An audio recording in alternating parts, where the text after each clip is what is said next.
जब डॉक्टर रितु का केस जिस भी वजह से हाई कोर्ट से खारिज हो गया था, तो ज्यादातर लोगों ने क्या सोचा होगा और क्या समझा होगा कि ये तो चैप्टर बंद हो गया, एक और शिकार मनुवादियों ने एक मेधावी टीचर का कर लिया। 80% प्रोटेस्ट और 20% कोर्ट की कार्रवाई से न सिर्फ प्रिंसिपल के खिलाफ, रजिस्ट्रार के खिलाफ, चेयरमैन दौलत राम के खिलाफ और अब यूनिवर्सिटी के वाइस चांसलर के खिलाफ, प्रॉक्टर के खिलाफ एफआईआर दर्ज हो चुकी है। प्रिंसिपल और रजिस्ट्रार के खिलाफ तो चार्जशीट भी फाइल हो चुकी है अदालतों में। 20 साल से पहले 20 साल तक जितने लोगों के इंटरव्यू हुए हैं उनके सबके दोबारा इंटरव्यू होंगे और इस बार लाइव स्ट्रीम होंगे और इंटरव्यू में हमारे लोग भी बैठेंगे। तो ये सब लोग जेल जाएंगे डॉक्टर रितु के केस वाले। दूसरा, ये इंटरव्यू दोबारा होंगे 20 साल के। तीसरा, अब से जो भी इंटरव्यू होंगे लाइव स्ट्रीम होंगे, दुनिया देखेगी और उसमें एक अंबेडकरवादी जरूर बैठा होगा। इस दिल्ली यूनिवर्सिटी में और देश की हर एक यूनिवर्सिटी में रोज SC, ST, OBC और माइनॉरिटीज के लोगों के साथ हो रहा है। तय है, अगर किसी तरीके से गलती से घुस गए, बहुत ज्यादा पढ़े लिखे मेधावी हो, तो तुम्हें निकाला जाएगा। आज नहीं तो कल निकाला जाएगा, किसी तरीके से भी निकाला जाएगा।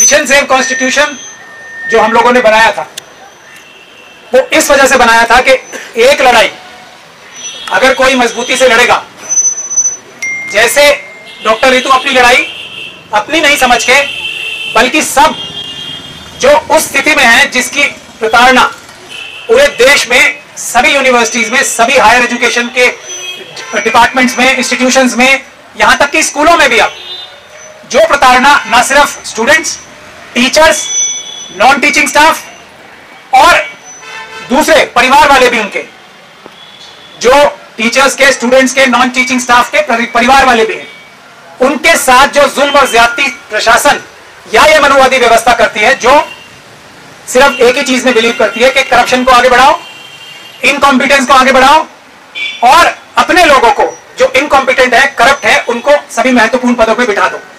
ये लड़ाई इसीलिए डॉक्टर रितु ने, मिशन सेव कॉन्स्टिट्यूशन ने न्याय की लड़ाई, न्याय उन सभी लोगों के लिए जिन लाखों लाखों लोगों के साथ ये अन्याय हुए।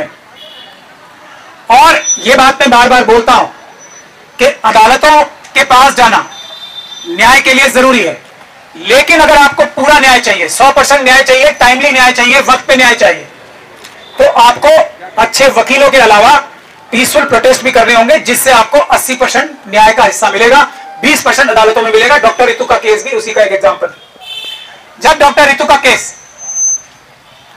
जिस भी वजह से हाई कोर्ट से खारिज हो गया था, तो ज्यादातर लोगों ने क्या सोचा होगा और क्या समझा होगा कि ये तो चैप्टर बंद हो गया, एक और शिकार मनुवादियों ने एक मेधावी टीचर का कर लिया, एक अच्छे होनहार टीचर का शिकार डॉक्टर रितु के रूप में मनुवादियों ने एक और कर लिया। लेकिन 80% प्रोटेस्ट और 20% कोर्ट की कार्रवाई से न सिर्फ प्रिंसिपल के खिलाफ, रजिस्ट्रार के खिलाफ, चेयरमैन दौलत राम के खिलाफ और अब यूनिवर्सिटी के वाइस चांसलर के खिलाफ, प्रॉक्टर के खिलाफ एफआईआर दर्ज हो चुकी है। प्रिंसिपल और रजिस्ट्रार के खिलाफ तो चार्जशीट भी फाइल हो चुकी है अदालतों में।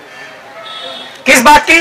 कि उन्होंने फर्जी डॉक्यूमेंट, टिकट साहब से मैं ये गुजारिश करूंगा कि फर्जी डॉक्यूमेंट प्रिंसिपल ने बनाए डॉक्टर रितु को निकालने के लिए, क्योंकि और कोई तो तरीका था नहीं निकालने का। अच्छा पढ़ाती थी, सब स्टूडेंट्स भी लाइक करते थे और उनके स्टूडेंट्स के रिजल्ट भी बहुत अच्छे और जबरदस्त आ रहे थे। अब निकाले कैसे? निकालना तो है, ये पहले तय कर लिया निकालना है, रीजन वजह बाद में ढूंढनी है, नहीं है तो कोई रीजन और वजह बनानी है।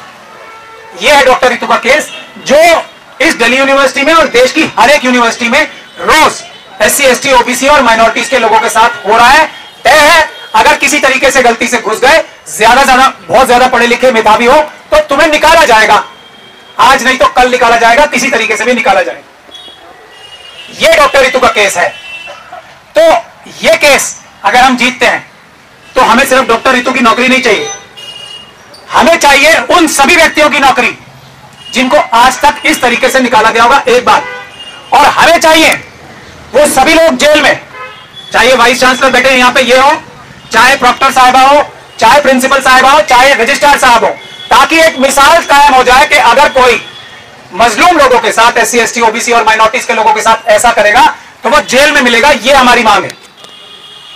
इससे पहले, इसके अलावा कोई भी बात पे बहुत सारे लोग आ रहे हैं, तरह तरह के शक्ल में, तरह तरह के रूप में, मदद करने के बहाने से भी आ रहे हैं, ये बोलने के हम आओ तुम्हारा कॉम्प्रोमाइज कराते हैं। कॉम्प्रोमाइज कराने की पहली शर्त यह है और कॉम्प्रोमाइज कराने की दूसरी शर्त यह कि जो अभी दिल्ली यूनिवर्सिटी में प्रोफेसर रतनलाल यहां बैठे हैं, जो पैसे रिश्वत लेके बेईमान करप्ट इनकॉम्पिटेंट लोगों को प्रोफेसर बनाया जा रहा है, उन सबकी नौकरियां जाएंगी। और वो लोग जो पहले से यहां एडहॉक पे बैठे थे, और ये पूरी दिल्ली यूनिवर्सिटी की बात नहीं है, पूरे देश में यही हो रहा है, और जो एडहॉक पे सालों साल से पढ़ा रहे थे, उनकी नौकरियां पक्की की जाएंगी। अगर इंटरव्यू लेना है तो इंटरव्यू लाइव टेलीकास्ट होगा। आजकल सुप्रीम कोर्ट और दूसरे हाई कोर्ट की जो प्रोसीडिंग है वो लाइव पूरी दुनिया के देखने के लिए लाइव स्ट्रीम होती है। तो इंटरव्यू में ऐसा कौन सा प्रोफेसर साहब राज की बात पूछते हैं जो दुनिया देख लेगी तो बड़ा नुकसान हो जाएगा? पूछते हैं सर, कितनी देर से शाखा चला रहे हो, कितनी देर से संघ के अंदर हो, तो कहां से नाम तो है, कितने पैसे लाए हो, कितने पैसे संघ में पहुंचाए? मैं तो खुलेआम ये बातें बोल रहा हूं। संघ के कार्यालय में कितने माल पहुंचाए ये भी हो रहा है। जो मनुवादियों में से भी चुना जा रहा है ना, वो भी पैसे लेके। ये नहीं है, हमारे लोगों के साथ तो अन्याय हो रहा है, लेकिन जो कितने पैसे लेके आए हो, किसकी सिफारिश पे आए हो, और तब ये नहीं देखेंगे कि कौन सी डॉक्टर ऋतु जो अडॉक थी उसकी गर्दन काटते टाइम एक सेकंड नहीं मानेंगे। तो अब के बाद जितने भी अपॉइंटमेंट होंगे वो लाइव स्ट्रीमिंग से होंगे, इंटरव्यू लाइव स्ट्रीम होगा। एक बात और, जितने अभी पिछले कितने साल के लिए प्रोफेसर साहब भी बताएंगे कितने साल के अपॉइंटमेंट हुए जो दोबारा जिसके इंटरव्यू होने चाहिए दोबारा, कितने साल में कम से कम ये हम अपनी डिमांड रखें? ये तो आप ही बताएंगे, डॉक्टर ऋतु बताएंगे कितने साल पिछले। कम से कम जान तो 20 साल। ठीक है, 20 साल। 20 साल से पहले 20 साल तक जितने लोगों के इंटरव्यू हुए हैं उनके सबके दोबारा इंटरव्यू होंगे और इस बार लाइव स्ट्रीम होंगे। और इंटरव्यू में हमारे लोग भी बैठेंगे, हमसे मतलब हमारे लोग SC ST OBC और माइनॉरिटीज के अम्बेडकरवादी लोग भी बैठेंगे एक इंटरव्यू लेने वाला हर एक में, जिसका सर्टिफिकेट हम सब अम्बेडकरवादी देंगे। ऐसे नहीं कि हमारे जैसे डॉक्टर ऋतु के केस में IO जो है वो शेड्यूल कास्ट कमेटी के बनाए जाते हैं। यहाँ DCP साहब भी अब शेड्यूल कास्ट कमेटी के लाए गए, ऐसे वाले नहीं, ईमानदार अम्बेडकरवादी एक इंटरव्यू में बैठने के लिए जरूरी चाहिए। ये भी हमारी डिमांड है। जिस दिन ये डिमांड पूरी करने के बाद 20 साल का और 20 साल का बैकलॉग, ये 3 डिमांड है हमारी कि ये सब लोग जेल जाएंगे डॉक्टर ऋतु के केस वाले। दूसरा, ये इंटरव्यू दोबारा होंगे 20 साल के। तीसरा, अब से जो भी इंटरव्यू होंगे लाइव स्ट्रीम होंगे, दुनिया देखेगी और उसमें एक अम्बेडकरवादी जरूर बैठा। आज यहां से मिशन सेव कॉन्स्टिट्यूशन ने हमारी ये छोटी सी 3 मांगे अनाउंस की हैं। हम चाहेंगे कि टिकैत साहब भी, इनको सफलता का एक इतिहास है। ये लड़ाई भी वैसी लड़ाई है जो टिकैत साहब आपने किसानों की लड़ी, हमारे पंजाब के बहादुर जवानों किसानों का नेतृत्व किया, देश के दूसरे हिस्से के जो किसान थे उनका नेतृत्व किया। तो हम आपसे ये गुजारिश करना चाहेंगे कि ये भी उतनी ही बड़ी लड़ाई है। अगर ये ठीक होगा तो हमारे किसानों के बच्चे भी सही पढ़ाई करके अपनी मेहनत का सही फल प्राप्त कर पाएंगे। ये उतनी ही बड़ी लड़ाई है पूरे देश में। जो ये जहर करप्शन का, जो ये जहर इनकॉम्पिटेंस का फैला दिया गया है, उसको दूर करने का ये सबसे अच्छा तरीका है। तो ये आंदोलन इन 3 डिमांड्स के अलावा पहले खत्म नहीं होगा, ऐसा हम लोगों की जो सेंट्रल कमेटी है उसने तय किया है।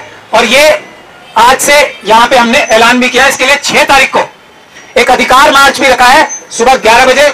मैं सभी आप प्रेस के लोगों के माध्यम से सभी जो ऑर्गेनाइजेशंस हैं जो इसमें हिस्सा लेना चाहती हैं, कल शाम को 5 बजे एक मीटिंग भी हम लोग रख रहे हैं कि 6 तारीख के प्रोग्राम को कैसे बड़े से बड़ा और सफलतम से सफलतम बनाया जाए।